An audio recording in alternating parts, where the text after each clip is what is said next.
Hello friends, मैं अतुल श्रीवास्तव आज आपके सामने पढ़ाऊंगा cell the structure and function unit of life for revision only. ये क्लास 10th की एसएससी बोर्ड है, एसएससी की बुक है। ओके, इसमें जैसा कि लिखा हुआ है कि सेल्स, सबको पता है सेल्स क्या होता है। वो बहुत ही माइक्रोस्कोपिक सेल्स, हमारे जितने भी हम सब लोग हैं वो सब कहीं ना कहीं एक सेल से मिलकर बने हुए हैं, एक सेल से ही बने हैं। Every organism start its life as a single cell. जितने भी ऑर्गेनिज्म हैं वो कहीं ना कहीं सिंगल सेल से ही अपनी लाइफ को स्टार्ट किए हैं। ये प्रूफ हो चुका है। अगर आपको कोई क्वेरी हो तो आप ज़रूर पूछिएगा, लेकिन एकदम परफेक्ट चीज़ है। सेल के बारे में बात करते हैं, सेल्स होती क्या है। तो सेल्स की यहाँ 3 थ्योरीज दी गई हैं, अलग अलग समय पे अलग अलग लोगों ने दी गई थी, बट यहाँ पे क्या है, हम रिवीजन कर रहे हैं तो जल्दी जल्दी पढ़ते हैं। All living beings are made up of cells. जितने भी लिविंग बींग्स हैं वो सेल से बनकर बने होते हैं। Cell is the structure and function unit of life and all living beings develop from a pre existing cells. ये तीनों पॉइंट जरूर दोस्तों याद रखिएगा। एग्जाम्स में अगर पूछेगा what is a cell theory तो ये भी ये लिखिएगा, व्हाट इज अ सेल तब भी ये लिखिएगा। सेल की डेफिनेशन को थोड़ा और अच्छा करने के लिए इस चीज़ को मैं थोड़ा सा आपको सामने सुधार करूंगा कि the cell is the structure and function unit of the body and it has a capability to self reproduction. It is the perfect definition of the cells. After that बात करते हैं सेल्स कितने न्यूमरस होते हैं। तो दोस्तों sales अपने size में, शेप में, नंबर में बहुत सारे होते हैं। सबसे पहले अगर बात करें कि क्या सिंगल सेल भी होते हैं, कुछ सेल भी होते हैं, मल्टी सेल भी होते हैं, तो हाँ दोस्तों, सिंगल सेल्स भी होते हैं। बहुत सारे ऐसे ऑर्गेनिज्म है जो कि सिंगल सेल होते हैं, जैसे कि बैक्टीरिया हुआ, ईस्ट हुआ, अमीबा हुआ। फ्यू सेल्स ऑर्गेनिज्म भी होते हैं, स्पायरोगायरा, वॉल्वक्स, एक प्रकार के हमारे ये दोनों एग्जाम्पल जो दिया गया है वो अलग ही हैं। इसके बाद मल्टी सेल्स होते हैं, जैसे कि हम खुद ह्यूमन बॉडी, जितने भी एंजियोस्पर्मिक प्लांट देख रहे हैं वो सारे जो हैं मल्टी सेल्स स्ट्रक्चर होते हैं। सेल्स जो होते हैं बहुत ही स्मॉल्स भी होते हैं। जो सबसे स्मॉलेस्ट सेल्स होता है वो हमारी बैक्टीरिया होती है या रेड ब्लड सेल्स। अब बैक्टीरिया में भी बहुत सारी शेप्स की बैक्टीरिया आती हैं। सबसे छोटी बैक्टीरिया की बात करेंगे तो वो नाइनार्कियम इक्विटेंस है। खैर वो हमें यहाँ नहीं पढ़ना है। बात करते हैं रेड ब्लड सेल्स, ये भी सब छोटी है। इसके अलावा लॉन्गेस्ट सेल्स कौन है तो वो नर्व सेल्स है। लार्जेस्ट सेल्स होती है तो वो ऑस्ट्रिच का एग है। अब एग की बात करें तो एग में भी देखिए दोस्तों, जब भी आपको एग खाते होंगे तो उसमें 2 पोर्शन होते हैं, एक बीच वाला येलो पोर्शन और एक बाहर का आउटर वाइट पोर्शन। तो अगर हम यहाँ पे एक स्ट्रक्चर में बनाया हूँ आपके सामने, कि जो बीच वाला पोर्शन दिख रहा है वो येलो स्फीयर होता है, यही रियल में एग है। उसके अलावा जो ऊपर की वाइट पोर्शन जिसको एल्बुमिन बोलते हैं, या उसके ऊपर एक कैल्शियम कार्बोनेट की जो लेयर्स होती हैं, वो क्या होता है, extra part of the egg होता है। ठीक है दोस्तों, नंबर्स अलग अलग बॉडी में अलग अलग होती हैं।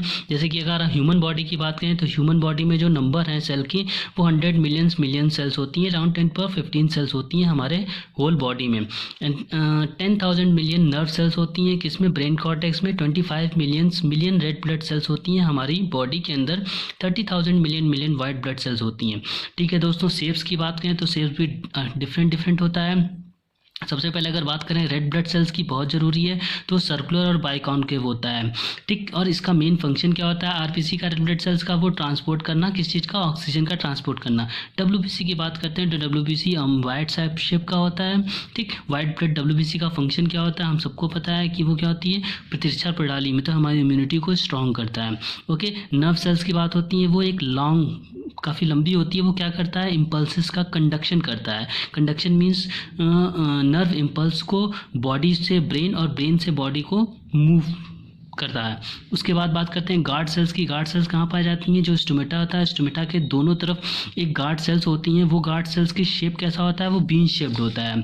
उसके बाद दोस्तों यहाँ पे हम देख रहे हैं बहुत ही अच्छे से एनिमल सेल और प्लांट सेल दिया गया है। तो एनिमल सेल और प्लांट सेल्स में एक हमारा सेल मेम्ब्रेन है, आगे का स्ट्रक्चर से ऊपर का स्ट्रक्चर सेल मेम्ब्रेन होता है। ये हमारा माइटोकॉन्ड्रिया है, ये सेंट्रियोल दिया हुआ है, ये गोल्जी बॉडी है, ये न्यूक्लियस है, न्यूक्लियस के अंदर न्यूक्लियोलस है, न्यूक्लियर मेम्ब्रेन है, न्यूक्लियर पोल है, एंडोप्लाज्मिक रेटिकुलम है, लाइसोसोम है।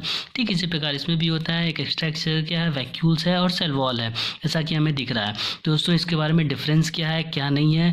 क्लोरोप्लास्ट इसमें पाया जाता है प्लांट सेल्स में, एनिमल सेल में नहीं पाया जाता है। डिफरेंस क्या है क्या नहीं है वो आगे पढ़ेंगे, जल्दी जल्दी बात करते हैं। उसके बाद क्रॉस स्ट्रक्चर ऑफ सेल, तो 3 एसेंशियल पार्ट दिए गए हैं। एक सेल मेम्ब्रेन होता है, एक साइटोप्लाज्म होता है, न्यूक्लियस होता है। सेल मेम्ब्रेन की बात करें, सेल मेम्ब्रेन क्या होता है, आउटर मोस्ट पार्ट होता है हमारे एनिमल सेल का।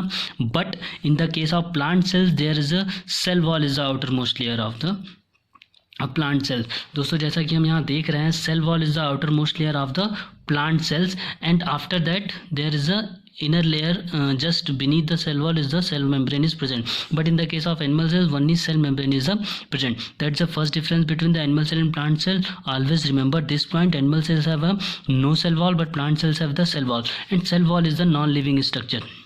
ओके दोस्तों, उसके बाद आते हैं साइटोप्लाज्म। साइटोप्लाज्म क्या होता है? साइटोप्लाज्म की बात करें, यहाँ पे देखते हैं, ये हमारा जो है ये साइटोप्लाज्म है, ठीक। जो न्यूक्लियर मेम्ब्रेन और सेल मेम्ब्रेन के बीच की जो पार्ट है वो सारा क्या है, वो साइटोप्लाज्म है। यहीं पे एक और टर्म आएगा साइटोसॉल का, जो कि मैं आपको यहाँ पे दिखाता हूँ। साइटोसॉल का यहाँ पे एक पोर्शन है। तो साइटोसोल और साइटोप्लाज्म में क्या डिफरेंस है ये भी मैं आपको समझाता हूँ।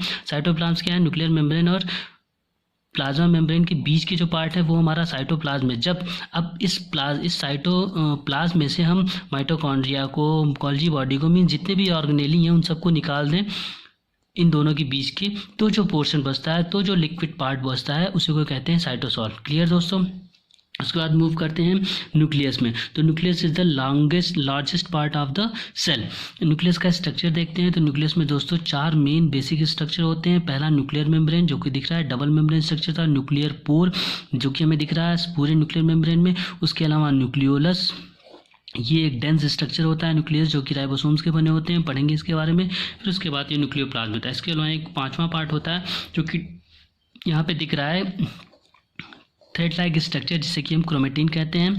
और यही थ्रेड लाइक स्ट्रक्चर बाद में कंडेंस होकर क्रोमोसोम बनाता है। तो दोस्तों याद रखिएगा, न्यूक्लियस क्या होता है? Nucleus is the main largest organ of the body, जो हार्ट ऑफ द सेल भी कहा जाता है। इसमें पोर्शन क्या है? Nuclear membrane, nuclear pore, nucleolus, nucleoplasm और क्रोमेटिन नेटवर्क। ठीक है दोस्तों, उसके बाद बात करते हैं, ये देखिए, ये भी एक cell early stage of cell division है। Animal cells showing 2 pairs of chromosome that have a condense form. ये देखिए, ये क्या है? एक न्यूक्लियस का स्ट्रक्चर दिया गया है। ये न्यूक्लियस है, ये साइटोप्लाज्म है, ये क्रोमोसोम है, ये centriole, a part of part और एस्टर। ठीक, कुछ ये है नहीं। आगे आते हैं, आगे देखते हैं हम लोग आगे क्या है। फाइनर स्ट्रक्चर ऑफ सेल या ऑर्गेनेली। फाइनर स्ट्रक्चर में यहाँ पे एक बहुत अच्छी चीज़ दी गई, organelle are the specialized membrane bound structure in a cell concerned with definite function। Organelle क्या होते हैं? ऑर्गेनेली एक स्पेशलाइज्ड मेम्ब्रेन बाउंड स्ट्रक्चर होते हैं। कोई पूछे व्हाट इज अ ऑर्गेनेली, तो ऑर्गेनेली क्या होते हैं? एक स्पेशलाइज्ड मेम्ब्रेन बाउंड स्ट्रक्चर होते हैं। कहाँ पे पाए जाते हैं? सेल के अंदर पाए जाते हैं। Concern with a definite function, क्या करते हैं? इनका कुछ अलग अलग फंक्शन होता है। यहाँ पे ऑर्गन और ऑर्गेनेली में डेफिनेशन बहुत ही प्यारी दी गई है। जैसे कि दोस्तों समझे, यहाँ पे पहले जो लिखा हुआ वो पढ़ लेते हैं। Just as there are organs in the body, so are the organelle inside a cell. जैसे कि हमारी बॉडी है, बॉडी में ऑर्गन्स होते हैं, ठीक उसी प्रकार जो एक सेल होता है, सेल के अंदर ऑर्गेनेली होते हैं। ठीक, जैसे कि हमारी बॉडी में जो ऑर्गन होते हैं, हर एक ऑर्गन का स्पेसिफिक फंक्शन होता है, ठीक उसी प्रकार जो सेल के अंदर ऑर्गेनेली होते हैं, उस ऑर्गेनेली के भी अपने अलग अलग फंक्शन होते हैं। ठीक है दोस्तों, यहाँ पे देखते हैं ये क्या लिखा हुआ है। The living part of a cell which consist of a cytoplasm, nucleus and other living bodies are collectively called as protoplasm और प्रोटोप्लास्ट। बहुत ही बढ़िया। प्रोटोप्लाज्म में प्रोटोप्लास्ट क्या होता है? तो लिविंग पार्ट जो होती है वो सेल का, जिसमें कि साइटोप्लाज्म भी आता है, न्यूक्लियस भी होते हैं, अदर लिविंग बॉडीज होती हैं, उन सबको कहा जाता है प्रोटोप्लाज्म। दोस्तों यहाँ पे और लिखा है, the latter term protoplast is more appropriately used for plant cell after the removal of a cell wall. बाद में प्रोटोप्लास्ट को कर दिया गया स्पेसाइज कि हम इसको केवल प्लांट सेल के लिए ही बोलेंगे। तो प्रोटोप्लास्ट जनरली टर्म यूज़ किया जाता है किसके लिए? प्लांट सेल्स के लिए। ठीक है दोस्तों, ये वेरियस ऑर्गेनेली का नाम दिया गया है, nucleus, nucleolus, mitochondria, endoplasm, reticulum, Golgi body, lysosome etcetera. फिर उसके बाद दोस्तों ये सारा एक बहुत ही अच्छी टेबल है, part of a cell and their main character and chief function. इसके बारे में दोस्तों हम नेक्स्ट वीडियो में पढ़ेंगे। तब तक के लिए नमस्कार, बाय बाय।